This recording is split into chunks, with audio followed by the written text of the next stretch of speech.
Well, good afternoon, Cordova. It is the afternoon of Friday, May 15th. It feels like 3 months ago since we talked last Friday. A lot has happened in the last 10 weeks, which is the length of this operation, the incident management team's response. But most of that has happened in the last 6 weeks. And we've had a lot of feedback from the public kind of asking, why weren't we doing more on the front end? And now we're kind of hearing a lot of questions about why are we having and keeping some of these restrictions in place on the business community. And I wanted to make it a little more transparent to the community what's actually happened in those 6 weeks. Because what we were seeing at that time was that just about every single government, including ours, was responding to the coronavirus pandemic with too little, too late. And so our governor and our community took very quick action to put some very good travel protections and distancing protections in place, which fortunately we had learned from others was very effective. We put restrictions in place on businesses and so forth. We were under a lot of pressure as an incident management team, a city government, and city council to do that. And in fact, we were under a lot of pressure to do a lot more than we did. We also were expecting that there could be large outbreaks on the mainland and overwhelm the hospitals that frankly are a lot better situated to care for people with coronavirus. That would have forced cases to stay in Cordova, which would have further exacerbated the spread and likely resulted in some fatalities and more infection. So the team and leadership of the community and our state, frankly, took fairly quick and aggressive action. And I think in retrospect, all we can say that it was extremely effective. I think to date, we are the lowest, if not one of the lowest, if not the lowest infections of any state. And we are in a very enviable position of being able to open our business, start opening our businesses and travel and get a quote unquote return to normal much quicker than anybody had anticipated. We were talking about August just a week or two ago. So in the interim, several things have happened. We didn't have outbreaks on the mainland. The hospitals over there did have a small but steady caseload, so they did get familiar with treating the virus. They were able to test their training and facilities and so forth. But we know now that at least for the next few weeks, or unless something changes, that there's plenty of capacity on the mainland to handle the normal routine medical practices of the outlying communities like ours, which is when you have a case you can't handle, you medevac them. And we have lots of medevac capacity, and it's really the norm for our medical services in the state. So there's really nothing unusual with the situation we're in now. So that's a big change. Also, we just this week had the director of our state medical director for the state of Alaska, our chief medical officer, and also the chief medical officer for Homeland Security. And they have assured us in very specific detail what and how they can be available to help us if we get an unexpected surge at this time. We also have tremendous capacity for testing. We've been deploying that. Another 15 to 20 people, including myself, were tested today. I was visiting our facilities and so forth with people from out of state and out of town as part of this medical team that came on Wednesday. So we have lots of tests available. We've administered lots of tests. And the one kind of scare that we had with the active case at Ocean Beauty worked exactly how it was supposed to.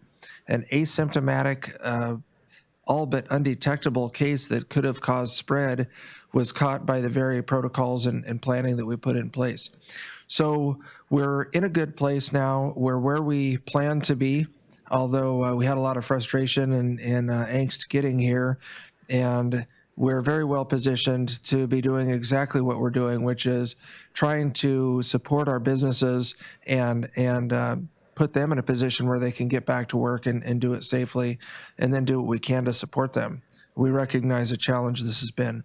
So in that vein, we have a special guest today, a good friend and colleague and business supporter for the business I manage, Cordova Electric, and that's Kathy Renfelt, the Executive Director of the Cordova Chamber of Commerce. Hello, Kathy. Hi, how are you? Great, and I'm going to give you the floor. Great, awesome. Well, I'm really happy to be here today, and I just want to start off by saying kudos to everyone involved in putting the plans in place that brought us to where we are, especially concerning the commercial fishing industry.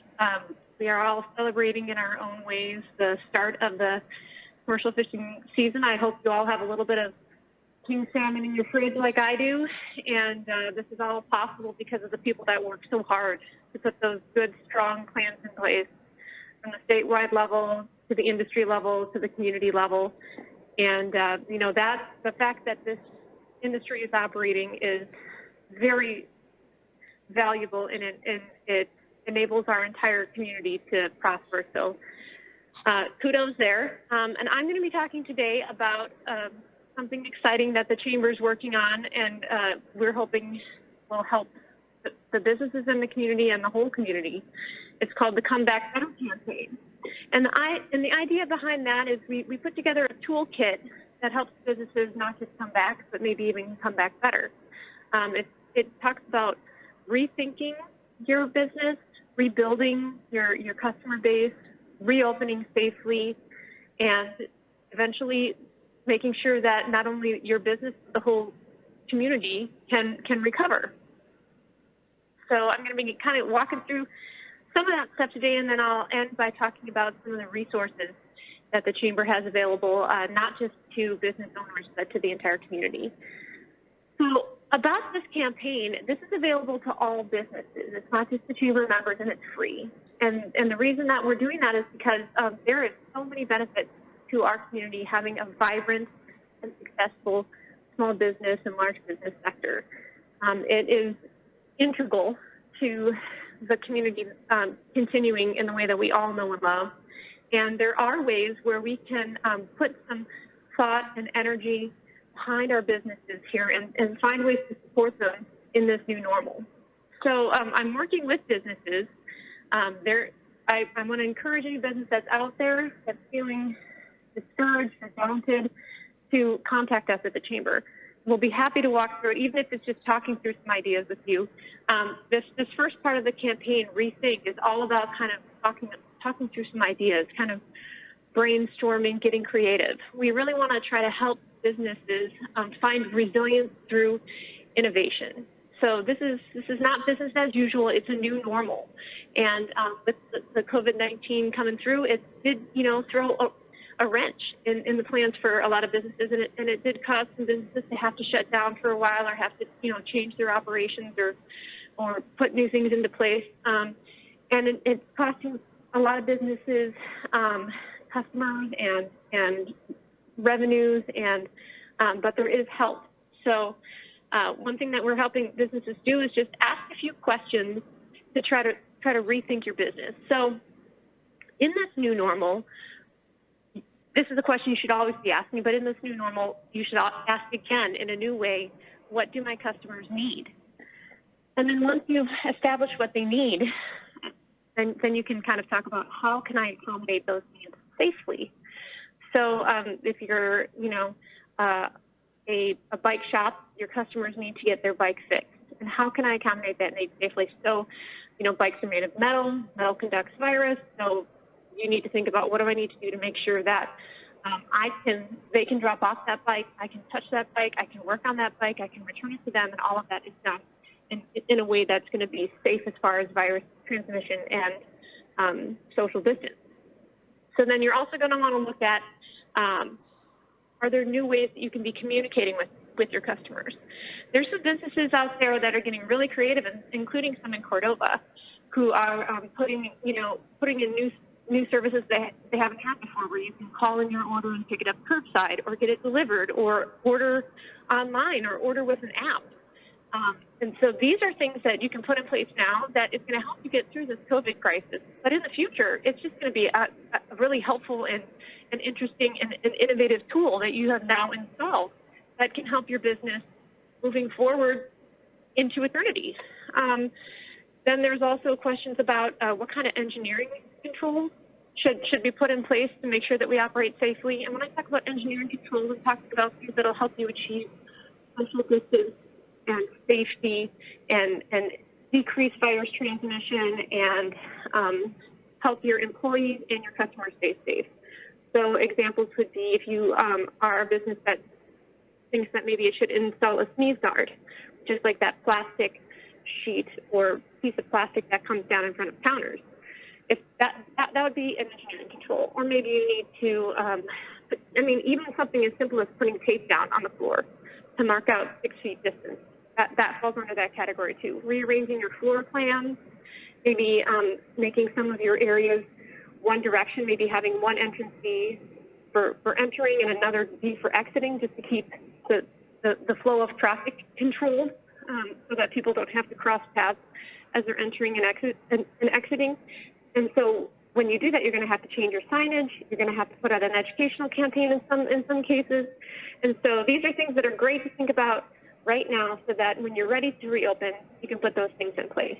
And we're happy to help you think about that and look at that. We've got information on what other businesses are doing in Cordova and elsewhere. It can help kind of inspire you and maybe open up possibilities for you that you may not have thought were there. Reopening can be a pretty daunting thought and process, so we want to make it easier for businesses to do that, and we don't want any business to feel like this is the end for them, to feel like they can't reopen. We think every business should be able to reopen and come back better from this. That's great, Kathy, and it's great to have your enthusiasm back at the chamber. Like many of the city employees, you kind of dropped what you were doing and jumped in to help with the pandemic, which was a great community service, but it also put you in a position to understand the virus and a lot of these rules and protections. And as those plans got put into place and you jumped back into your true passion, which is the business community and supporting the business community, you took a lot of that knowledge and background with you. So is the chamber going to be a resource for some of these changing mandates and reopening as we go forward?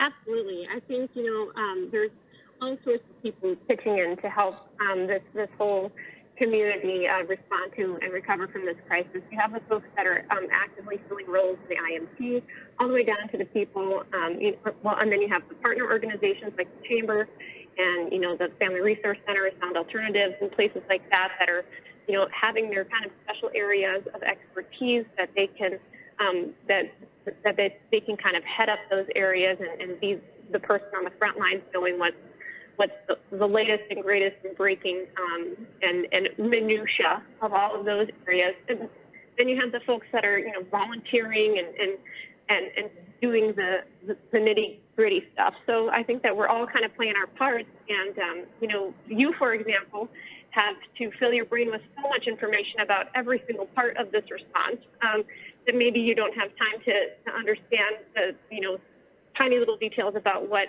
personal service care providers need to do in order to reopen. Well, I can focus on that, and I can put my energy towards that, and I can be the local expert on that for the IMT, and that's what I'm happy to do. Fantastic. And then... So the next part is about rebuilding, which is kind of a big part of this, because once you've kind of put the thought energy into it and kind of decided what you can do, then now you got to think about how to get back to a place where you're operating again. And again, that can be kind of daunting, but I think the most important thing for a business to be thinking about during the rebuilding part is thinking about your customers and communicating with your customers. So whenever you have a local business that's been providing a product or service to a local customer, and then that is cut off, for whatever reason, or it's a pandemic or some other cause, then that patron, that customer, either is going without that need getting fulfilled, or they're finding other ways to fulfill that need.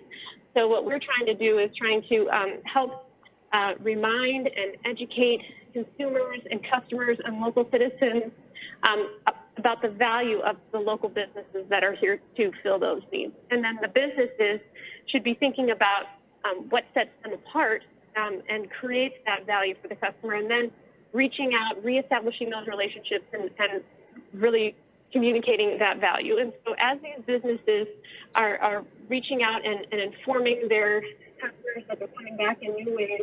We're going to be right alongside them, signal boosting them, getting their message out a little farther, and then right next to them, kind of launching some bigger Shop Cordova First and Shop Local campaigns to help remind and complement those efforts. Fantastic. And then we get to talk about reopening. So once you have kind of figured out how you're going to be rethinking your business, what things you can do, what your customer needs, and how you can communicate with your customer, then you can think about reopening. And in Cordova, we're in phase 1A right now of the state reopening guidelines. That can be kind of a daunting thought, like I mentioned, to reopen. There's so many rules. You have to retrain your staff, and in some cases, you have to retrain your customers. The supplies you have to get. So we put together a tool that we think can be really helpful. It's 6 steps to reopening that a business can work through. So the first step is to know the rules. And so we have put together just a really condensed version of the city emergency order and then the state mandate 16 with the phase 1A rule for each business into one document on our website that you can click on and view the specifics of. And then we've also gotten access from the commissioner of DHSS. He put together some nice, easy visual slides from a slideshow presentation of what each of those business sectors looks like for reopening and what kind of the basic overlying protocols are going to be. Like, for example, restaurants has to have a certain spacing between tables, certain aspects with face coverings, certain sanitation guidelines, and kind of laying that out in a more visual, brief way, and then backing up that information with the specifics of that state mandate. And then we've taken that state mandate and we've turned that into a reopen plan. And we have created these specific to each business type based on these state protocols. So we have these reopen plans, one for non-essential retail businesses, one for restaurants, one for daycare providers, one for charters. And when you click on that and open it, you'll see that lays out basically everything that you're going to need to do with the state. And you can use that as your template to reopen and edit it as you'd like to make it really fit your business the right way. And then once you combine that with the reading through the mandate yourself and seeing what you need to train your employees on and what kind of behind-the-scenes stuff you need to do, then you have a full plan. And so that full plan is required that you need to create and post, in most cases, in your entryway, according to the state. And the city of Cordova has said that whatever you submit to the state, you should submit to the city. And I think it's a good idea to send that to the city as well, so they have that on file.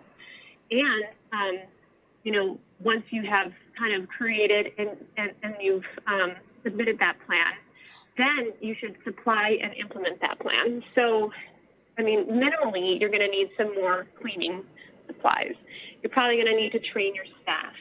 There's probably going to be some stricter hygiene and sanitation protocols that you need to put in place. So one suggestion we've been giving to businesses is to create a little schedule or a timed checklist that your employees need to initial every hour or 4 hours or whatever is recommended or protocol for your business type. And then you have that on record to show that you're in compliance, and it's a way to remind your employees and hold them accountable that this is what needs to be done. And it's keeping everyone safe, it's keeping you in compliance, and it's proving that you're doing what you need to do so you don't get in trouble. And then once you have that supplied and implemented, then you can market the plan. And I think this is a really big part that maybe some people wouldn't think about. You're putting all this time and energy into making this plan to keep your employees safe, your customers safe, the community safe. But what good is that if you don't get the word out about it? What good is that if you don't tell anybody about it? Your customers want to know what you're doing.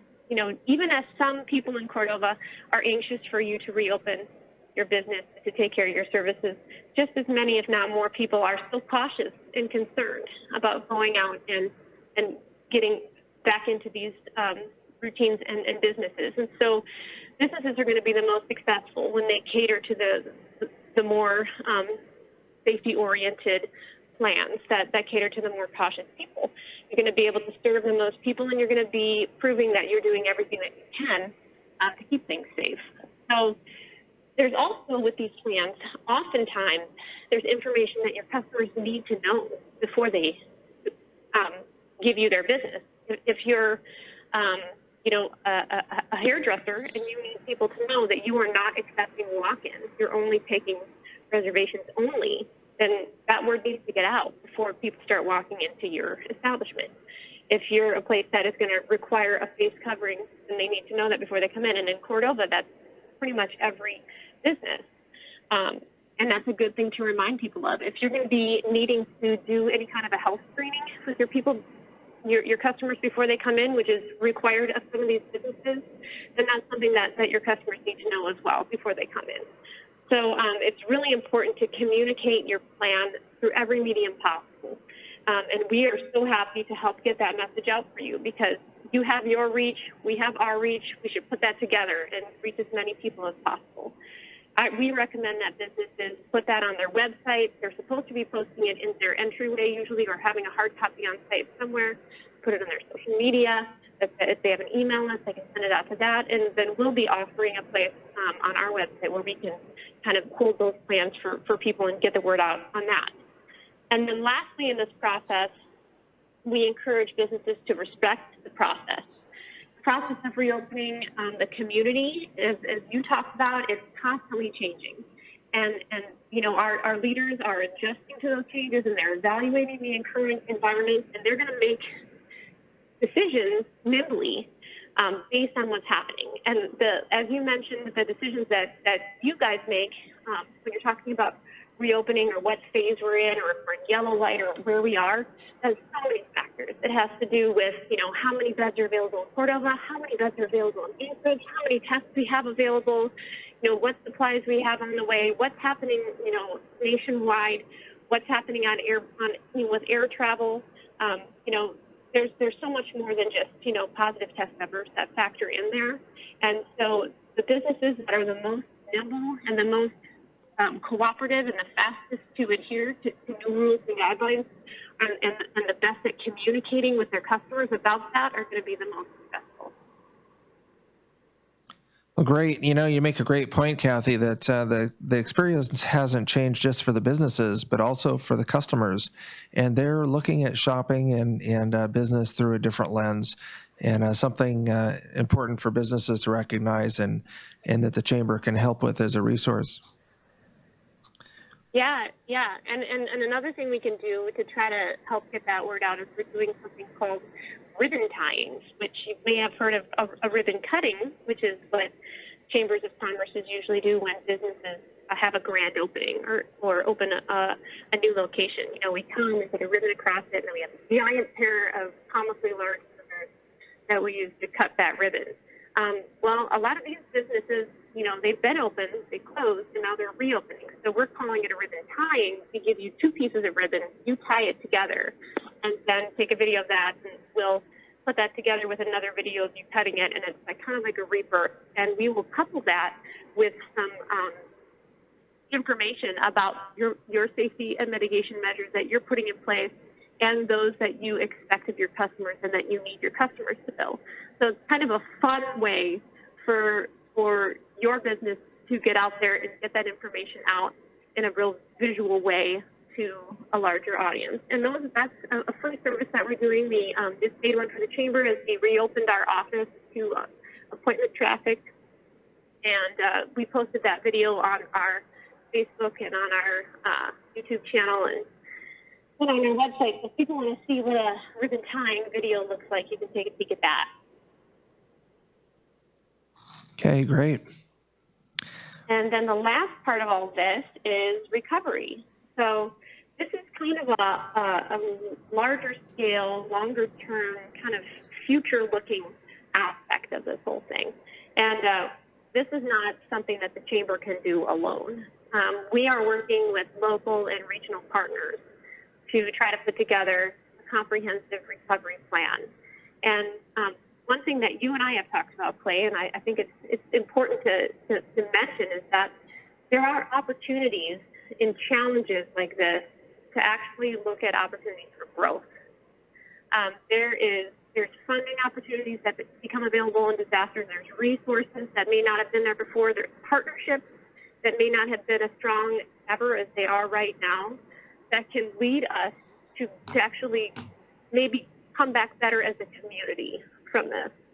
And so we're working to try to put that together, and we're looking for partners to help us in that. So far, the Chamber is working with the Prince William Sound Economic Development District and hoping that the City of Cordova and the Native Village of EAC will join us in that effort, and hopefully some other regional partners.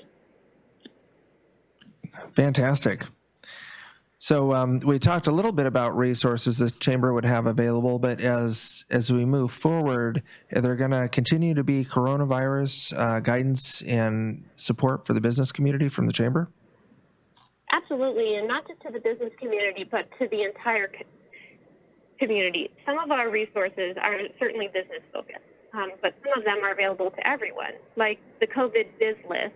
It's what we're calling the comprehensive list that we created that contains all of the businesses in Cordova, what their status is, whether they're open or closed or appointment only, any special accommodations that they're making or requests that they're making of their customers in regards to coronavirus.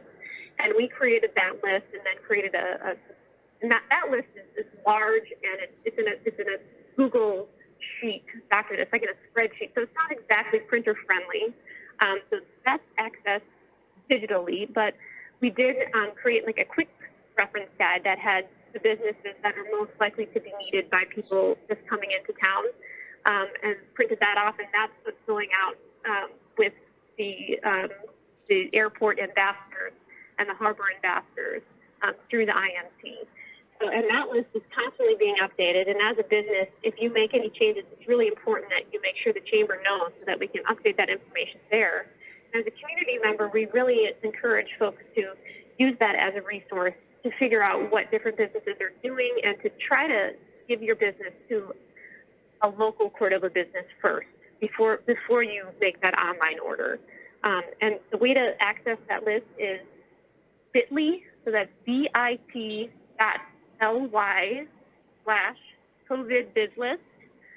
You can also get to it from the Cordova Chamber website at cordovachamber.com/COVID-19. And you can get to it from the city's new COVID website, which is covid19.cityofcordova.net, which you're very aware of, right? In addition to that, we have some resources that we've had, for quite some time that we're still, using and putting to even better use now, and some new ones. We have had an online event calendar for the community on our website for over a year now, and it's been a really fun, kind of nice way for locals and folks from out of town to see what's happening in Cordova, stay in the loop, and to get the word out on whatever events they're putting on. Up until now, it's been mostly in-person events that have been shown on that calendar, but we are actually keeping that up to date as best we can with postponements of events, cancellations, and with virtual events. So anybody out there hosting a virtual event, whether it's a lip sync battle or concert in your living room or a fundraising event for your organization, if it's virtual or online, no matter what, send us that information, and we'll put it on our online events calendar. And for all the business looking for things to do, ways to be involved, ways to stay connected with the community, check that out. It's right on our Chamber website, cordovachamber.com. And if you're on our email list, it's connected with a big button on every email we send out. And then in addition to that, we are also doing more virtual events ourselves at the Chamber. We, kind of at the beginning of this whole pandemic situation, we started doing some virtual business spotlights. Those are really popular, and we hope to continue that as well, where we can bring folks into a business virtually, and they can see what's on the shelves, and they can get an idea of what they can buy from these local businesses and what kind of cool stuff is available out there with these local businesses. And that would be another opportunity for businesses to communicate any new safety measures or practices that they want to get the word out about. We also just finished our virtual Shorebird Festival, which I think was pretty successful for being the first time that we ever tried to do anything like that. A lot of participation online. All of those links and tools and features are actually still available on the coppershorebird.com website or the Copper River Delta Shorebird Festival Facebook page. And if you haven't checked that out yet, I'd really encourage you to do so. And we're hoping to do some more virtual events this summer, like doing a business empowerment series event for training and advancement in the business community. There's lots of other ways that even if you're not ready to reopen, that you can be bettering your business from home. We've got all those resources on our website at cordovachamber.com/COVID-19 as well. There's a plethora of webinars from our partners at the Alaska Small Business Development Center that they're offering free through the end of June. So let's say that you really aren't happy with your logo and you want to figure out if there's a way that you can fix that. There's probably a webinar for that. If you are just struggling with QuickBooks and your accounting, definitely there's a webinar for that. So check that out and see if there's a way that even if you're not ready to reopen, that you can still be investing your time in a positive way that's going to have a substantial long-term benefit for your business. And then finally, we have business relief resources on there. So you may have heard about the Small Business Administration grants and relief programs that were out there to help businesses, like the Paycheck Protection Program and the Economic Injury Disaster Loan. Those are still out there. The Paycheck Protection Program has about 1/3 of its funding left, and they are still accepting applications. The Economic Injury Disaster Loans that have already applied are still getting funded, and they're only currently open still to agricultural businesses and some of the people who applied at the very first round before the new application came out.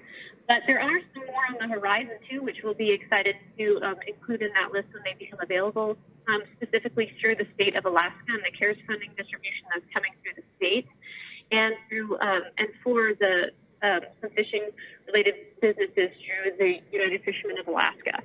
So those are all listed on that website, too, and we're happy to try to work with businesses to get them connected with that as well. And all of this information, there's 2 different parts of our website, and if you just go to our main page, cordovachamber.com, and you scroll to the bottom, you'll see both of them. One says Come Back Better, and the other one says COVID-19 Business Resources. And they're going to be there in perpetuity for you to reference. So as I'm talking and talking and talking, and maybe this is a lot to take in right now, you can go and reference that and read through it at your own pace, and then just call us, and we'll talk it through with you, and we'll see what else we can do to help. Well, great, Kathy. Really appreciate you wrapping up the week on a positive note, and as we focus on helping our businesses open back up, just appreciate all your work and the great resources. And it doesn't surprise me at all that your goal is not to just have businesses get back on their feet, but to come back even better than ever, and to have a lot of resources and tools through the chamber to help them do that, and also extending those to the broader business community, even beyond the chamber membership. And of course, membership does help give you the resources to work with, so that's always appreciated. But thanks again for helping us out this afternoon. And as Dr. Sanders would say, don't forget to get out and get some exercise, and we've got a great weekend to do that. So have a good one, Cordova.